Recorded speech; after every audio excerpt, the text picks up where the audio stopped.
Assalamualaikum warahmatullahi wabarakatuh. Salam sejahtera bagi kita semua.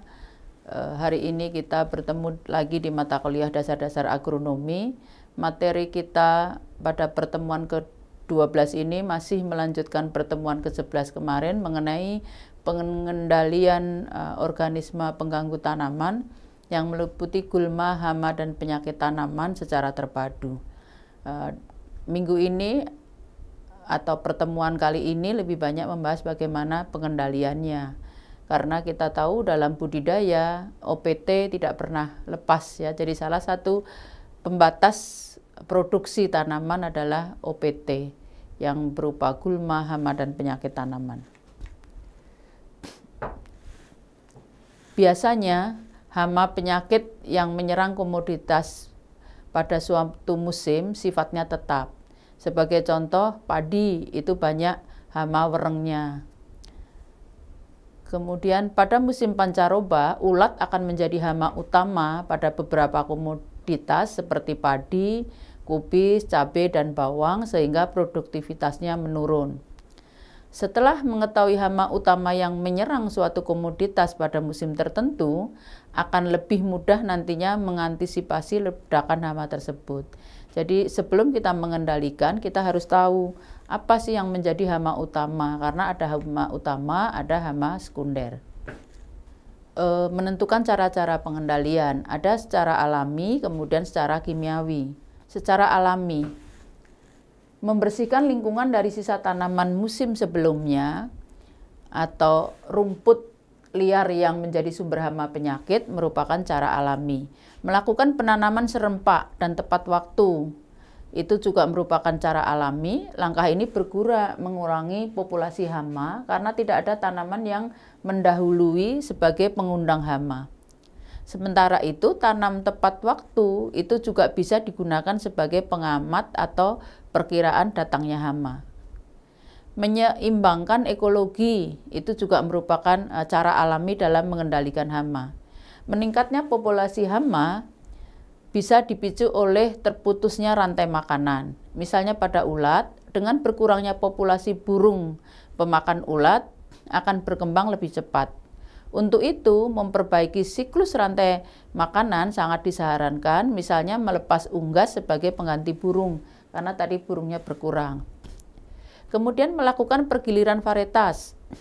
Pergiliran varietas antar musim berguna untuk menghambat serangan hama, karena apabila menggunakan varietas yang sama dalam kurun waktu yang lama menyebabkan resistensi pada hama utama. Jadi jangan menggunakan atau menanam tanaman yang sama terus-menerus, tetapi harus bergilir untuk memutus rantai makanan hama, sehingga hamanya akan mati karena ketersediaan makanannya tidak ada. Pemberantasan hama secara biologi merupakan upaya pengendalian hama tanaman dengan menggunakan agen pemangsa alami atau predator.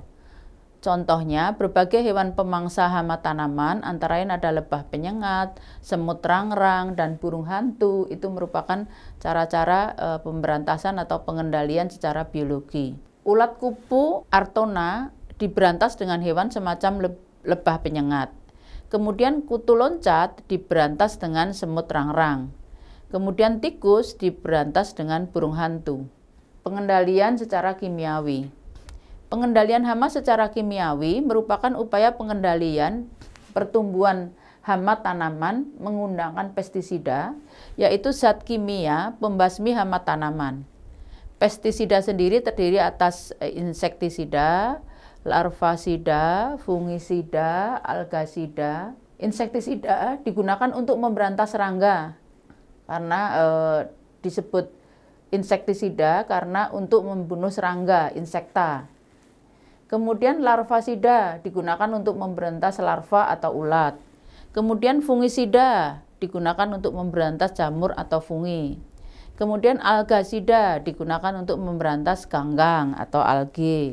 Penggunaan pestisida harus dilakukan secara cermat dan hati-hati, harus mengikuti aturan pakai yang ada. Hal ini karena pestisida terbuat dari zat kimia yang berbahaya. Dampak penggunaan pestisida antara lain sebagai berikut. Yang pertama, dapat membunuh hewan lain yang sebenarnya bermanfaat bagi manusia. Jadi membunuh bukan hewan sasaran atau bukan hamanya sendiri. Kemudian apabila masuk ke dalam bahan makanan dapat bersifat racun sehingga membahayakan kesehatan manusia, dan pada umumnya itu ada residu, jadi ada peninggalan ya atau tertinggal di dalam tubuh manusia. Kemudian dapat merusak keseimbangan ekosistem. Pengendalian hama secara kimia dilakukan dengan insektisida baik kontak maupun sistemik yang dilakukan pada sore hari. Bahan yang dibutuhkan antara lain seperti Arivo 30 EC, Turek WP, Desis 2,5 EC, dan lain-lain dengan dosis sesuai anjuran. Interval pemberian dilakukan seminggu sekali. Apabila populasinya tinggi, maka tingkat interval aplikasi sesuai dengan kondisi lahan.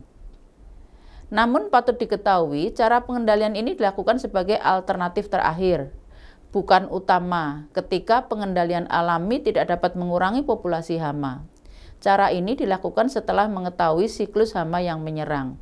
Jadi di dalam pengendalian secara kimiawi ini ada kata kunci yang perlu diperhatikan adalah pengendalian secara kimiawi merupakan alternatif terakhir. Jadi tadi ada pengendalian secara alami. Nah, kalau ternyata dengan alami itu diperkirakan tidak dapat membunuh atau mengurangi kerusakan akibat yang diakibatkan oleh hama, kita baru boleh menggunakan secara kimiawi, tetapi tadi tetap harus cermat dan hati-hati. Contohnya pada kasus serangan ulat gerayak yang memiliki 3 fase penting dalam hidupnya, kita bisa mengendalikan populasinya dengan memutus salah satu siklus hidup ulat tersebut. Berikut ini siklus hidup yang dapat dipotong agar populasinya terkendali. Yang pertama, mengendalikan fase ngengat atau kupu-pupu agar tidak bertelur. Kemudian mengendalikan telur apabila di lahan terlanjur sudah ditemukan banyak telur dengan cara mungkin bisa dikumpulkan kemudian dibuang atau dimatikan. Kemudian mengendalikan larva jika terlalu banyak yang dijumpai akibat keterlambatan menangani telur. Jadi telur yang sudah menetas menjadi larva, larvanya sendiri yang dikumpulkan. Jadi tetap menggunakan cara alami karena tidak langsung menggunakan pestisida, tetapi dikumpulkan kemudian dibinasakan atau dimatikan ya. Nah, untuk menambah bahan saudara bisa melihat video ini cara pengendalian secara fisik. Oke, saya kira itu pertemuan kita mengenai pengendalian hama terpadu untuk mengendalikan OPT. Terima kasih. Wassalamualaikum warahmatullahi wabarakatuh.